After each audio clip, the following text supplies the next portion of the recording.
Welcome to Life Fluent of Thinkesh Kaushik.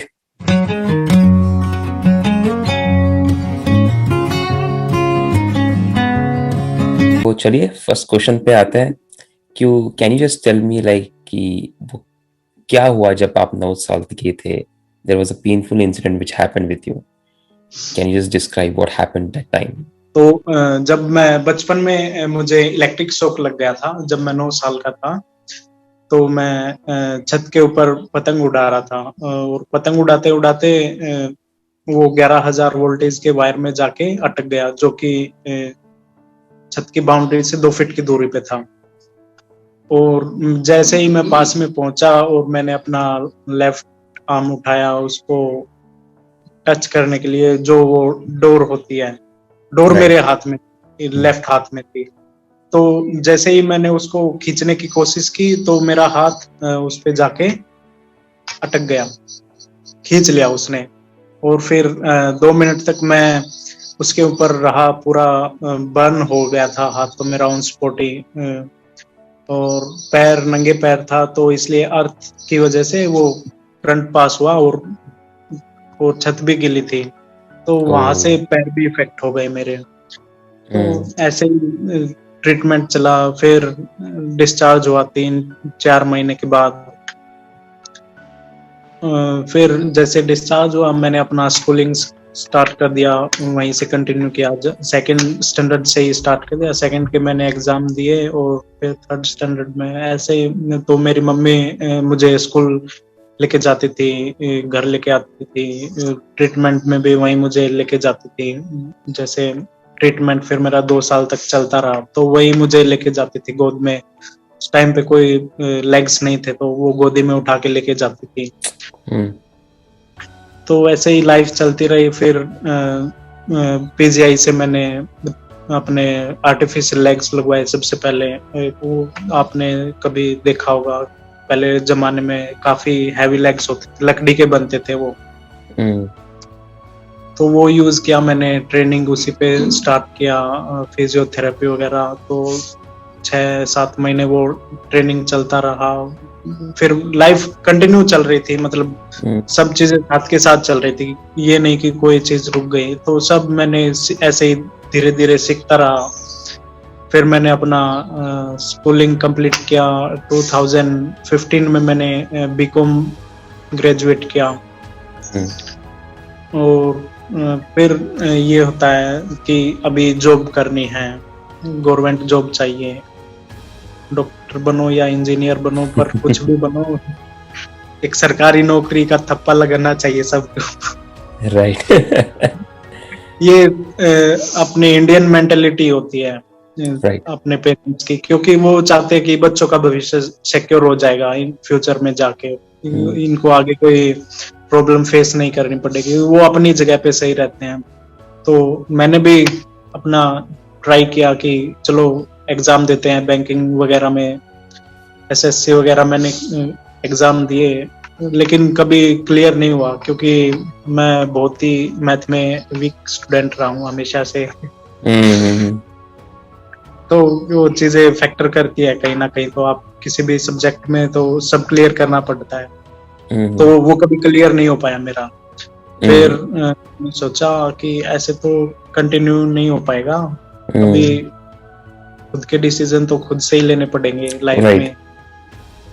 तो मैंने सोचा कि मैं पहले तो अपने फिटनेस पे ध्यान दूंगा, क्योंकि मेरा वेट गेन हो चुका था और मुझे काफी प्रॉब्लम फेस करनी पड़ती थी वॉकिंग करते टाइम। फिर मैंने जिम स्टार्ट कर दिया ऐसे ही। फिर मैंने एक द चैलेंजिंग वंस, जो कि एक एम्पुटीज का ग्रुप है, जिसको मेजर डीपी सिंह ने फाउंडर है वो, तो मैं उनसे कनेक्ट हुआ। और उनका क्या काम रहता है ग्राउंड लेवल पे, जो भी एम्पुटीज होते हैं किसी भी वजह से, जिनके लिम्ब कट जाते हैं, एक्सीडेंट या कैंसर वगैरह, तो वो सबको एक साथ मिला के उनको मोटिवेट करने का काम करते हैं कि आप लाइफ में आगे बढ़ो, एक मोमेंट पे आके मत रुक जाइए। तो उनका ये होता है कि वो मैराथन में पार्टिसिपेट करते हैं पूरा ग्रुप मिलके, जो भी एम्प्टी। तो मैंने अपना फर्स्ट मैराथन उनके साथ में ही किया जयपुर लेग्स पे।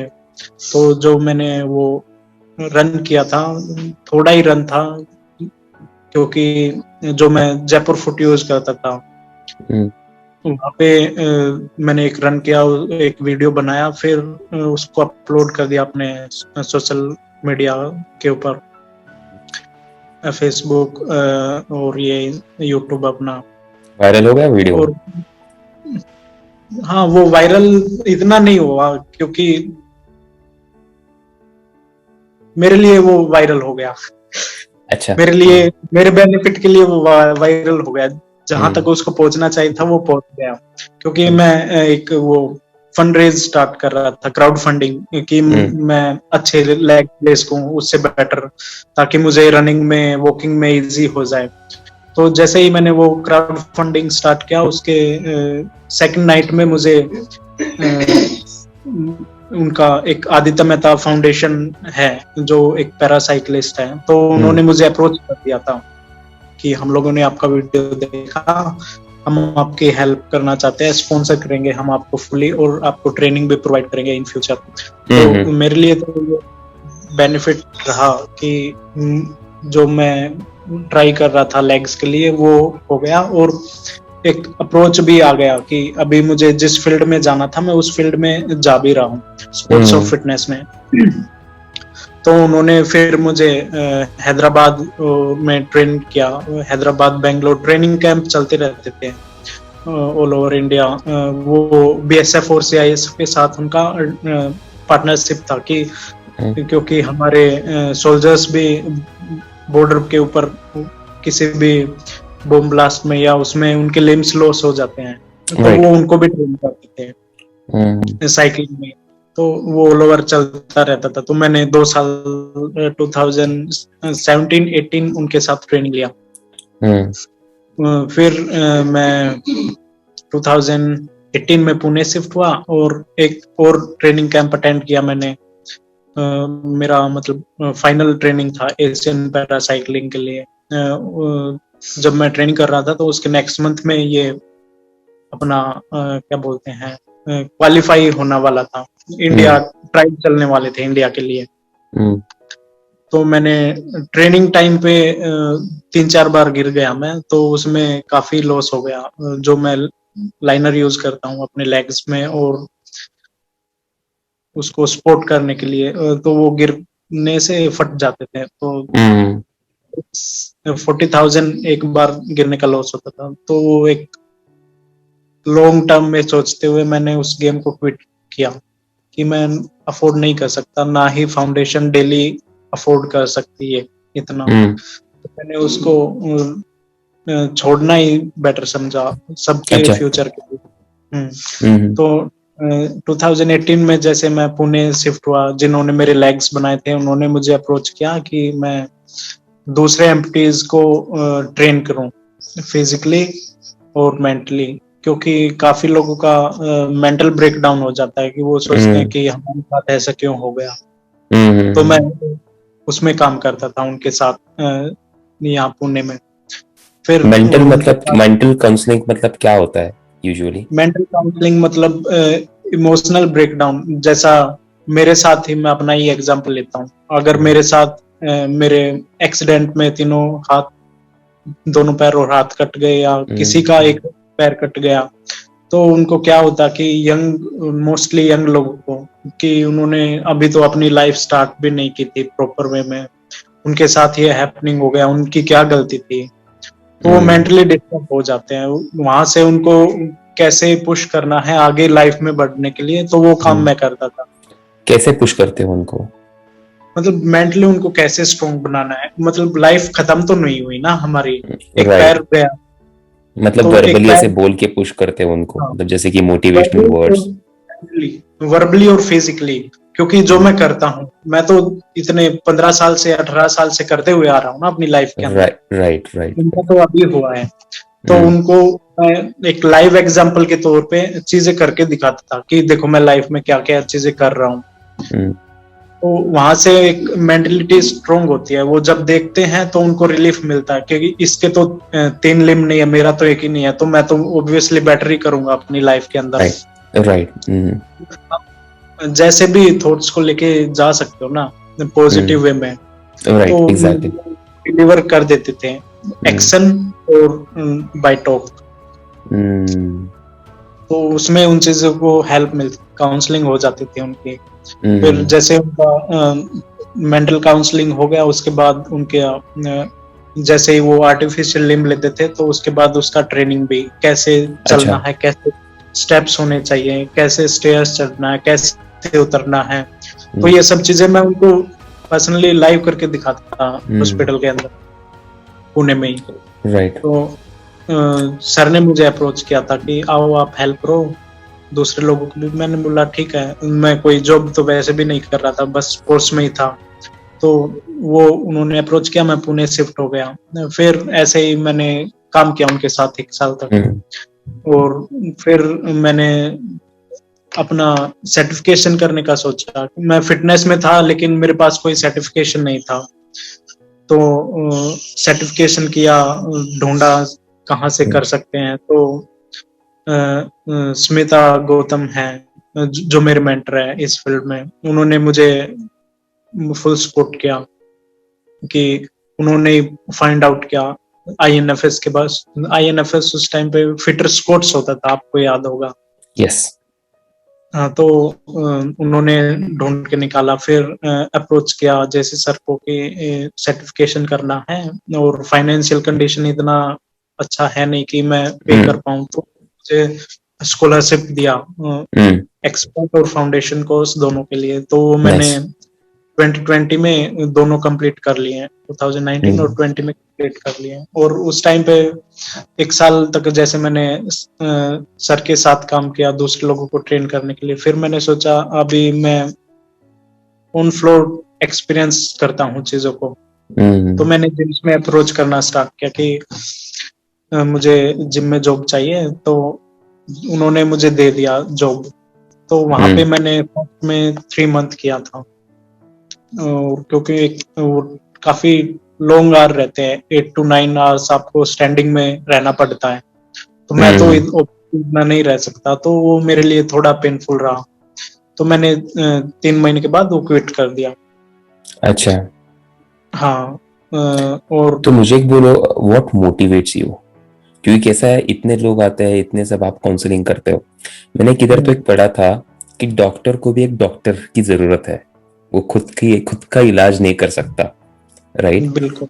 तो आपको मतलब कौन मोटिवेट करता है ईच एंड एवरी टाइम? आपने बोला अभी स्मिता गौतम आपकी मेंटर है, लेकिन इसके अलावा और कोई लोग है जो मोटिवेट करता है आपको?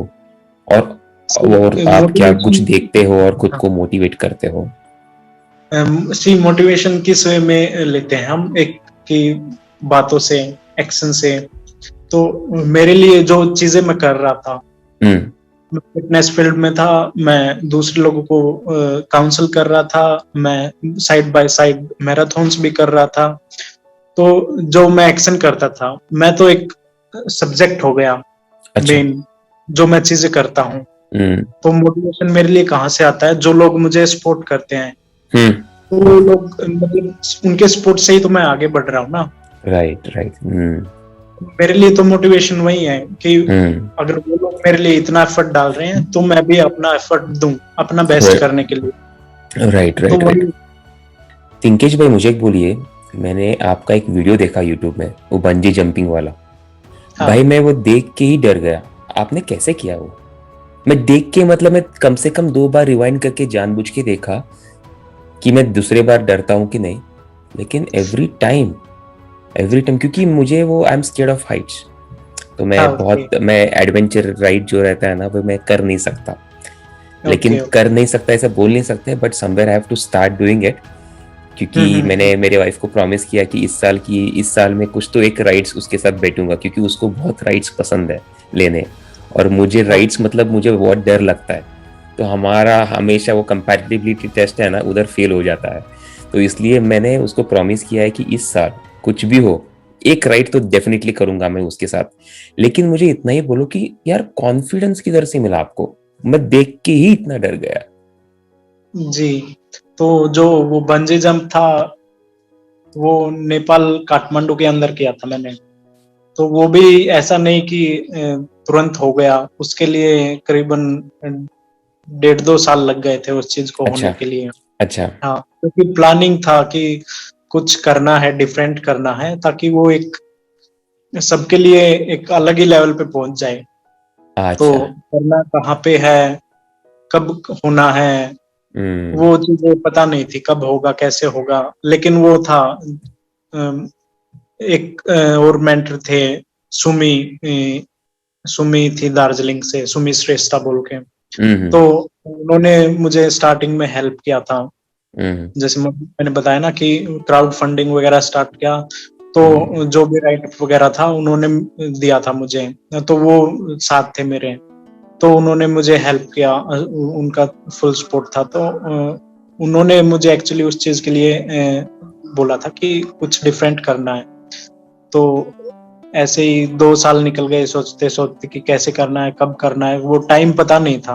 हम्म। 2018 में वो टाइम आ गया कि अब वो चीज होने जा रही है। तो हम्म। 2018 में मैं उनके साथ गया नेपाल में, और फिर वहां पे मैंने किया। उसमें भी जिस साइट से मैंने किया वो पूरे एशिया में आज तक किसी ने अटेम्प्ट नहीं किया है। Oh man, okay. मैं ही फर्स्ट इंडियन और फर्स्ट एशियन हूँ जिसने वो स्विंग बंजी जंप अटेम्प्ट किया।